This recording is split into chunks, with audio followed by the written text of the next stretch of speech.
Morning. Welcome everyone. For those of you who don't know me, my name is Elke Tinacher and I'm Head of Careers and University Guidance here. Today we're going to be talking about Australia, studying in Australia. This workshop is also going to be followed by a vision workshop by the headmaster at 9:15. So you're all very welcome to stay, have some more coffee in between and then join the workshop by the headmaster at 9:15. So, talking about Australia, I thought we'd start off with what we sometimes start off with our students, a Kahoot quiz. So, I want you to see how much you know about Australia, just to get us all a bit warmed up in the morning.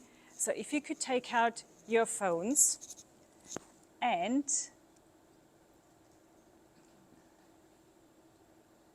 is anyone here from Australia? One, okay, so advantage. So you might want to partner up. Anyone here who has studied in Australia? Okay, again, quite a few. Okay.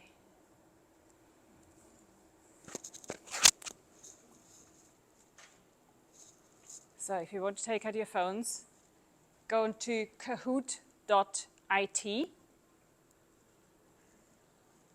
and then put in that PIN, or you can scan the QR code, but that might be a bit tricky.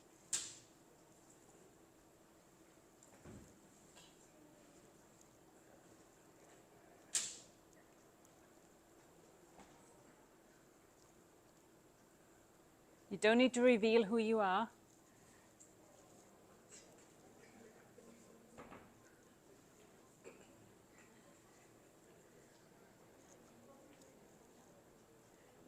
We've got nice koala, nice and apt for Australia.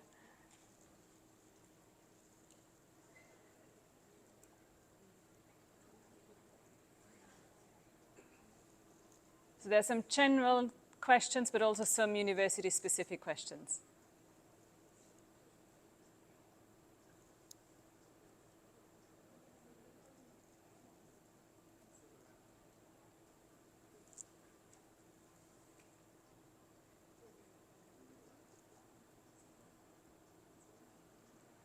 Okay, still some joining.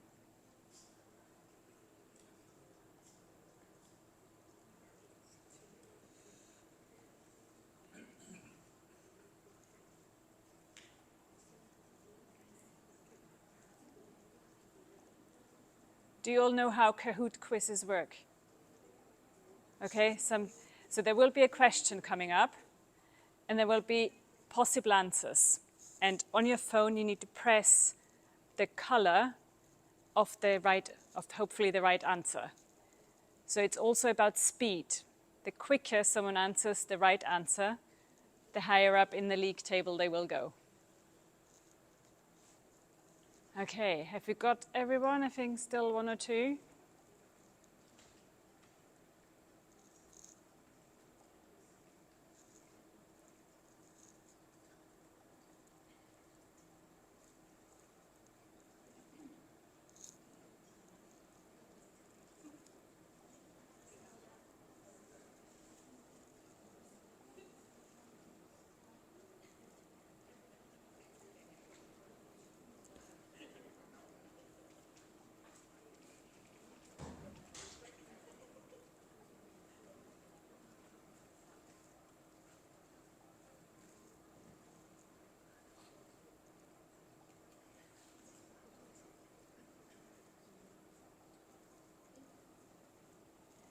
Can I have a show of hands, sort of, who is here year 9 parent?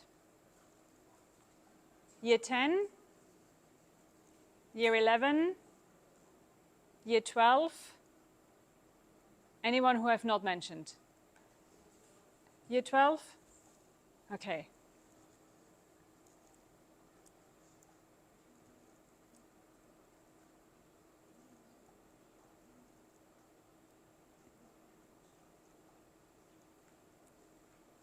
Okay, I think now we've got everyone in. Everyone in? Miss Babcock?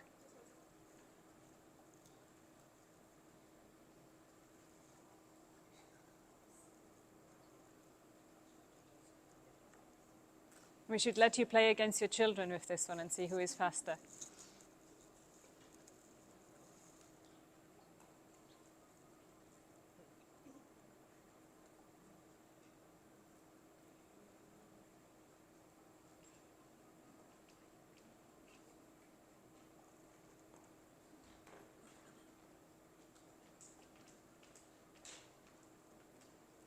Okay, everyone in. Okay, let's start then.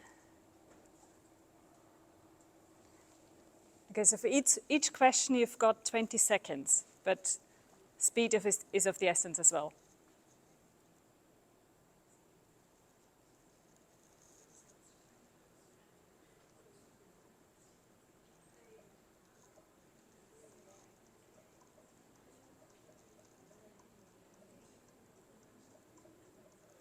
This is quite a tricky one because there are two that look very similar.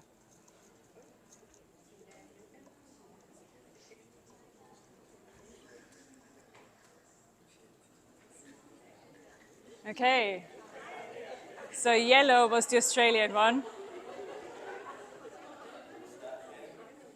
First one is New Zealand.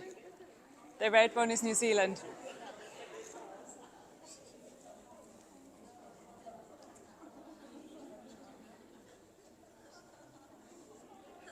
So we've got one leader. Okay, they will get easier.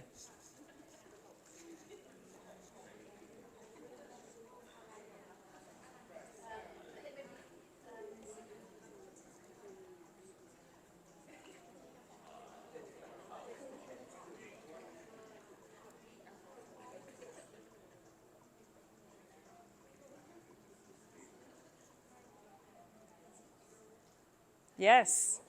So 85% of Australians live within 50 kilometers of the beach.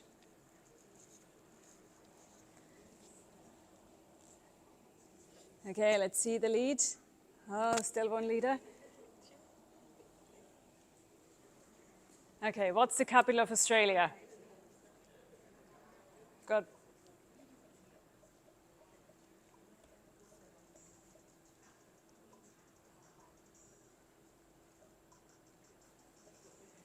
That's also an easy one to get wrong.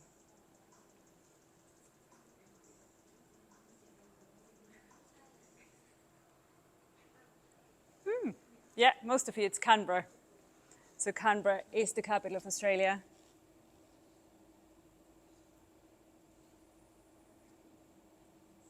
Lead from the first go. So how many states?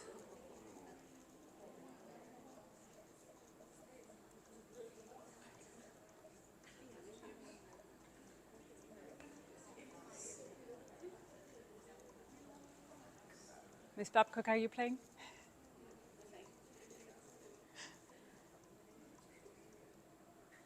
It's 6, yeah. 6 states and 3 territories.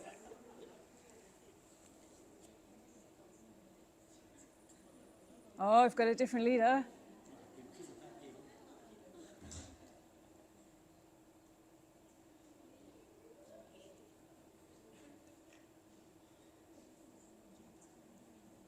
And we seem to have a glitch.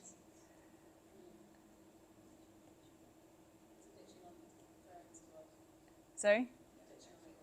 Okay.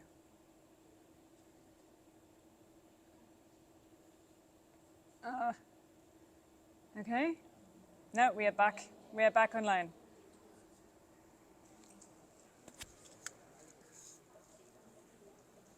So how big is Australia?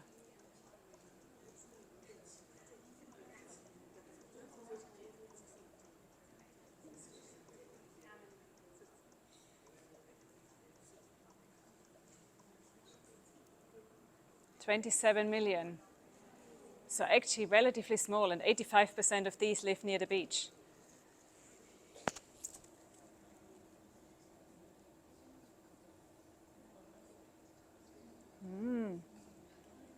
Koala is winning so far. Okay, largest city in Australia. Which one?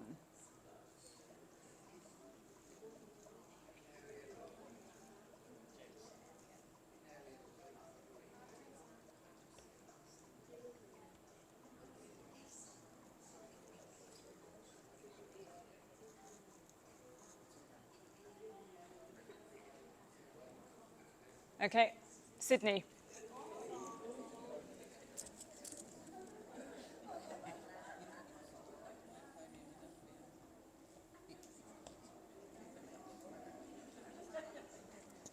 Okay, so how long is a Bachelor of Honours program in Australia? Not just Bachelor, Bachelor of Honours.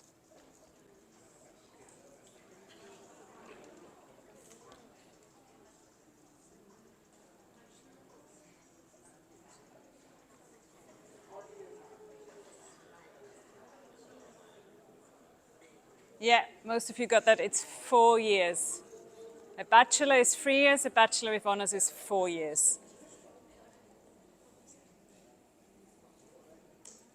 Okay, still the same person in the lead.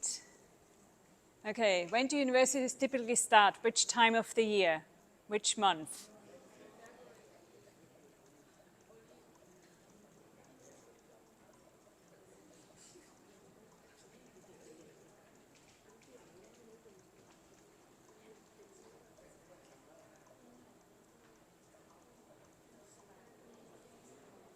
Yeah, most of them start in February. So they're different because they're down under, they've got a different cycle. Rather than in September, they start in February.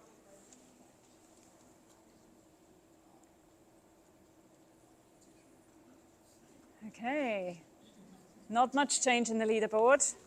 2 more questions. Which one is the wombat out of these pictures?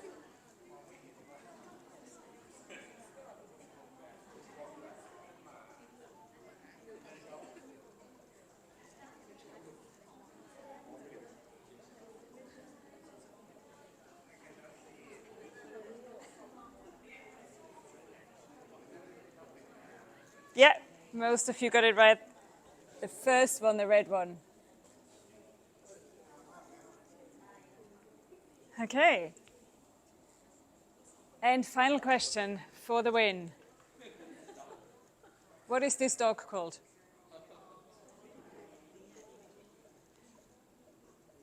And the right reactions are yes.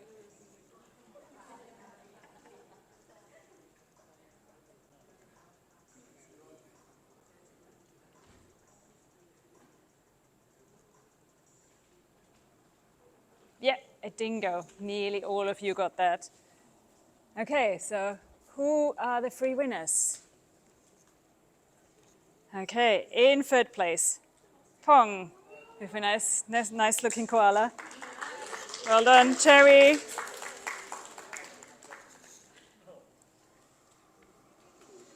Well done. So who are the 3 winners? We've got one there. 2nd and 3rd? Okay, you can get an extra coffee and cake out there. But I hope you enjoyed this just as a little bit of a warm-up this morning to get you in the mood thinking about Australian education.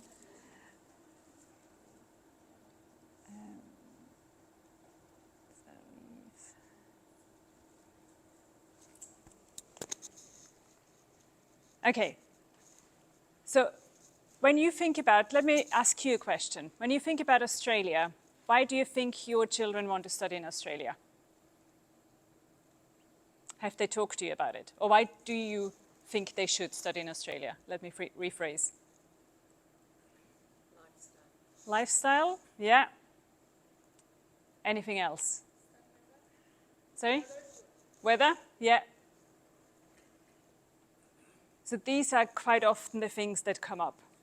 As we said, quite a lot of people live near the beach.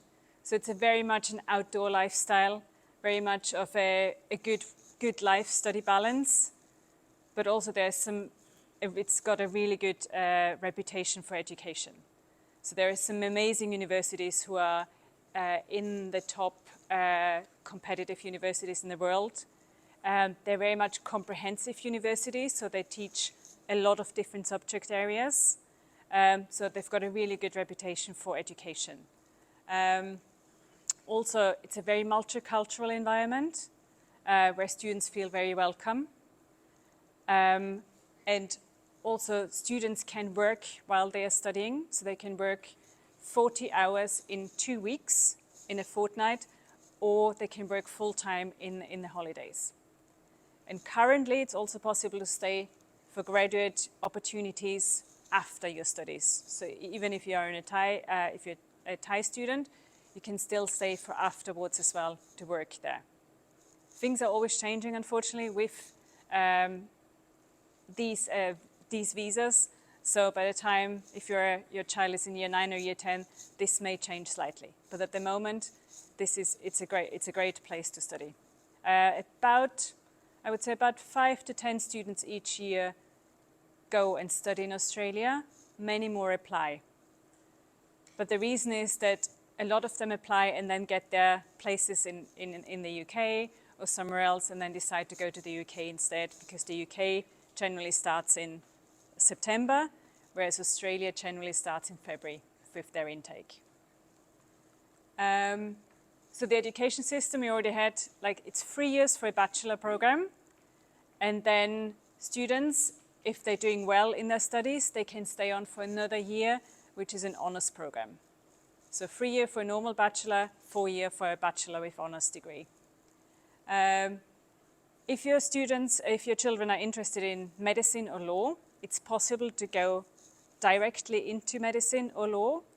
That's also possible in the UK, but it's not possible in the US. In the US, you would need to study pre-law before you can then study law as a graduate degree.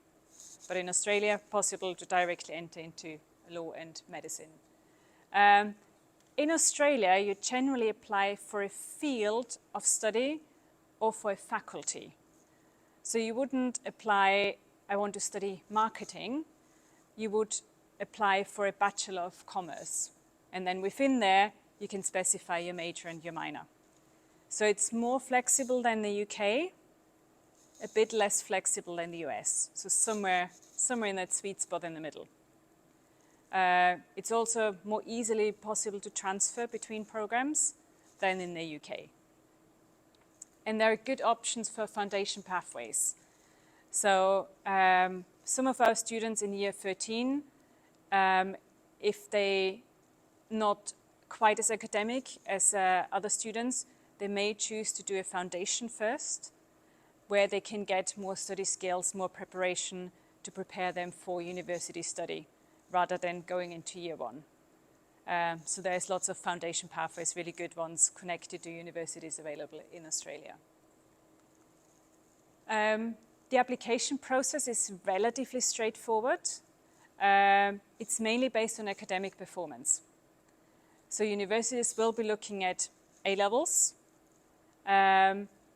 Usually there are no personal statements. Usually there are no references required. So it's mainly based on how well are you doing in your AS, in your A-levels. Yes, we will make you an offer. Normally it takes about 2 to 6 weeks for universities to get back to students with offers, so they're really quite quick. And many universities will charge an application fee. As we heard in the quiz, normally universities start in February. So it's the different system to what we have here, where we start in September or in August. Students apply by November with their achieved A-levels. So they get their A-levels in August, then they apply, and then they start in February. Some universities have got different starts. So some universities have also got mid-year starts.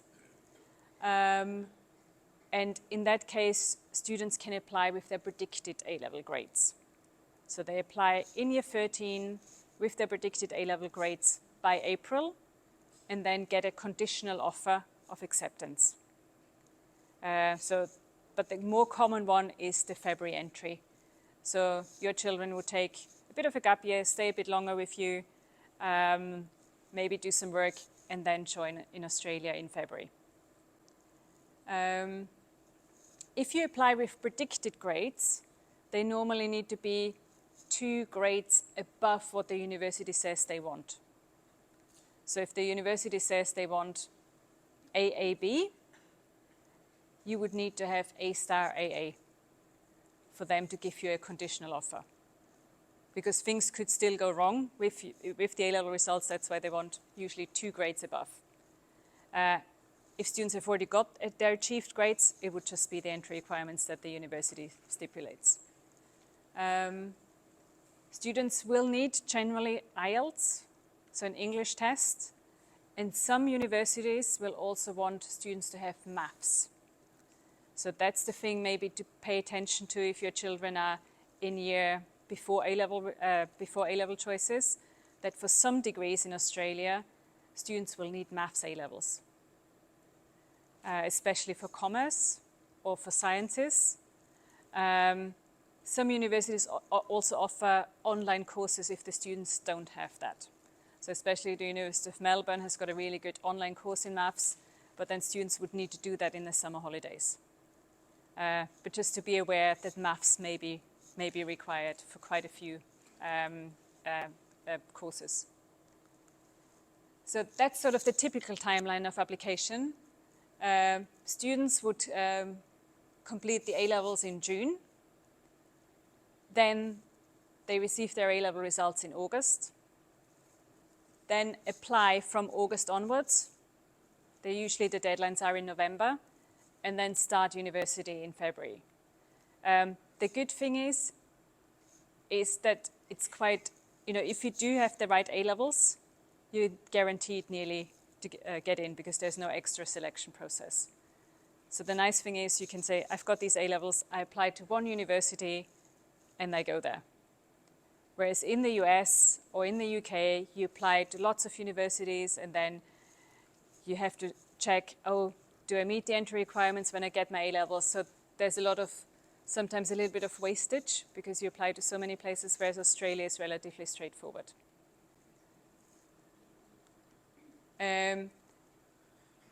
When you look at Australian university websites, you will quite often see these are the points we require.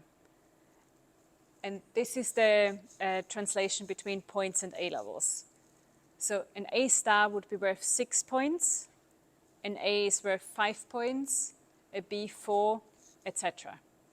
So quite often you will see a university says we want 12 points or we want 15 points. And that is how the conversion works. They just look at the best 3 A-levels. So if your child takes 4 A-levels, they would look at the best 3 A-levels.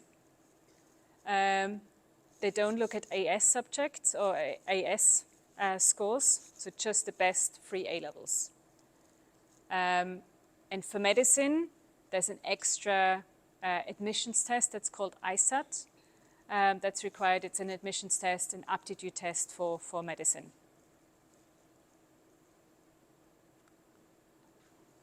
Is there anyone here who has got an Australian or New Zealand passport? Okay, we've got one. So first, if you hold an Australian or New Zealand passport, the application process is slightly different. So if you do have these passports, you apply through a tertiary admission centre, and each state has got a different admission centre. So these are the ones for each state. As we saw earlier, we've got 6 states. So you need to apply there. They process your application and then pass it on to the university, and the university makes a decision. But the application deadlines vary from state to state, the application fees vary from state to state, and the entry requirements. So you need to be certain which state you want to apply to, and then follow the advice. In terms of application itself, so international students would apply directly to the university, or there's also the Australian universities work with agencies also in Bangkok. So they have outsourced their admissions, if you like, to an agency called One Education, who can also help with processing. You don't need to use them. You can go directly to the university. We will help with everything else. But sometimes our students found that easier because they are here, right? And they link with the universities. They're paid by the universities. And if you apply as a domestic student, again, you apply directly via the TAC.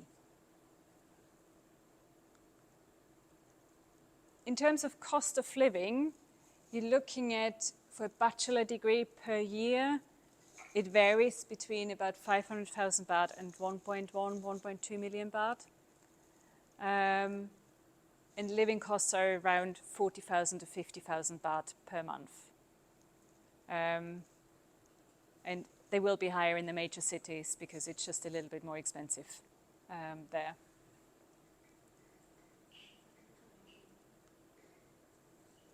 Accommodation keeps coming up when we talk about Australia quite a lot.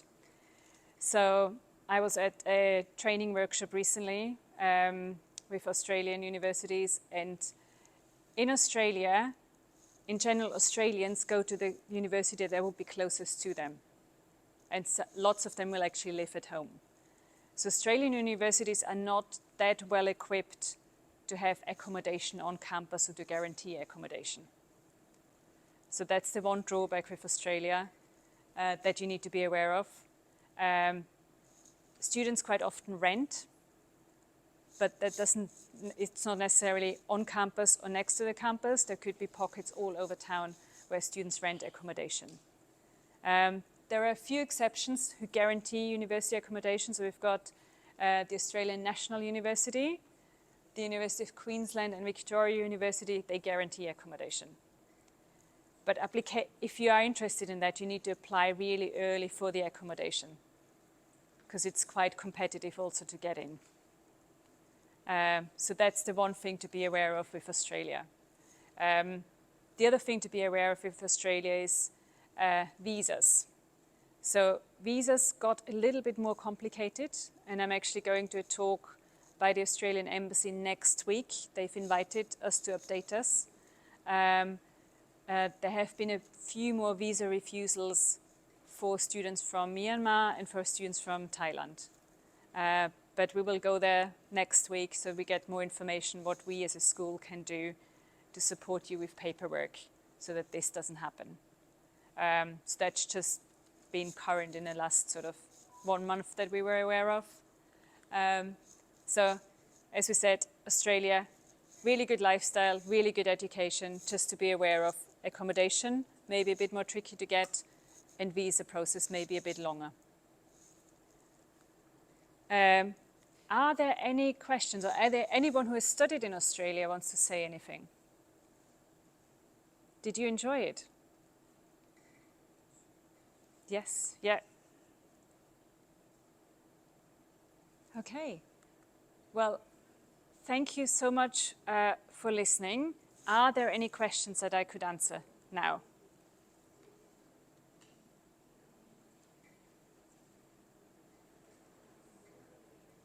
No? Okay, so if you would like to scan the QR code for any feedback, that would be much appreciated.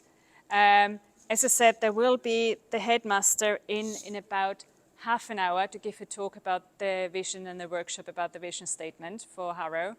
And in the meantime, there is some more cake and coffee out there, especially for the winners. Get there early and get your winnings. But yeah, thank you so much for coming in this morning. Thank you.